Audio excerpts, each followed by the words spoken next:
सज्जन को क्या तकलीफ है भाई, क्या तकलीफ है इनको? तकलीफ तकलीफ ही तकलीफ है।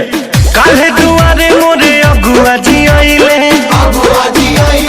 बानी बेरोजगार जानी मुंह भी झुकाइले, कहले कि लइका मोहे चाही सरकारी, काहे कि लइकी बीए में पढ़तारी,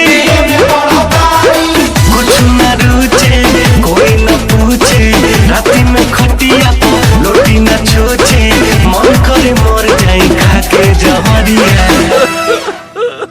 इस सज्जन को क्या तकलीफ है भाई, क्या तकलीफ है इनको? अरे इनका ब्याह नहीं हो रहा है। मिले नौकरिया न मिले मेहरिया, पढ़ लिख खाली बजावता निथरिया।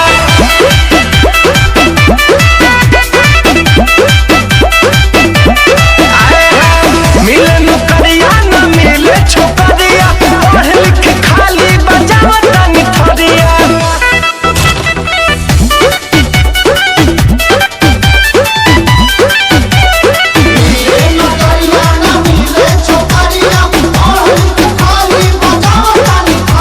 सब लोग तोहरी है नारा लगाए, बेटी बचाए दहेज हटाए,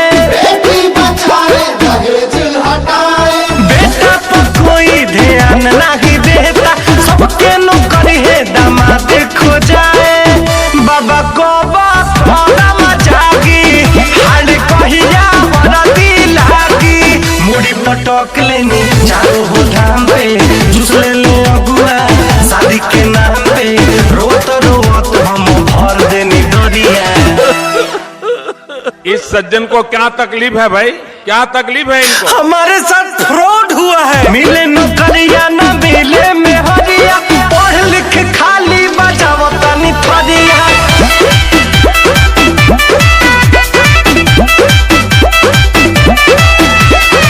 मिले नौकरिया न मिले मेहरिया, पढ़ लिख खाली बजावता निथरिया।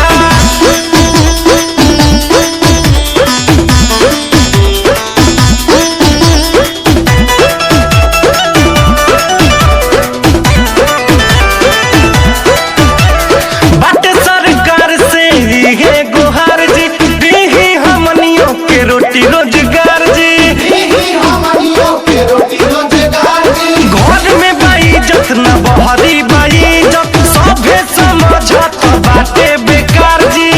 बाटे री देश के अरजी, पढ़ लिख के भूमि फरजी, होई न जहती हमरो बियाह जी, बड़ी बेरोजगारन के लावा पया जी, बुझी विशाल के तानी लचरिया।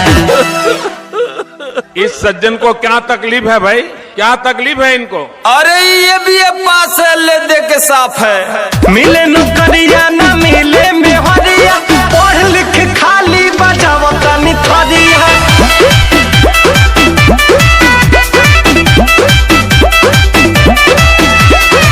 मिले नौकरिया न मिले मेहरिया, पढ़ लिख खाली बजावता निथरिया।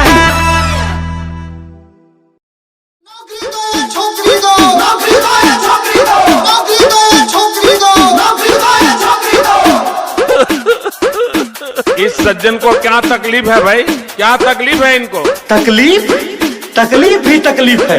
काहे दुआरे मोरे अगुआ जी आइले,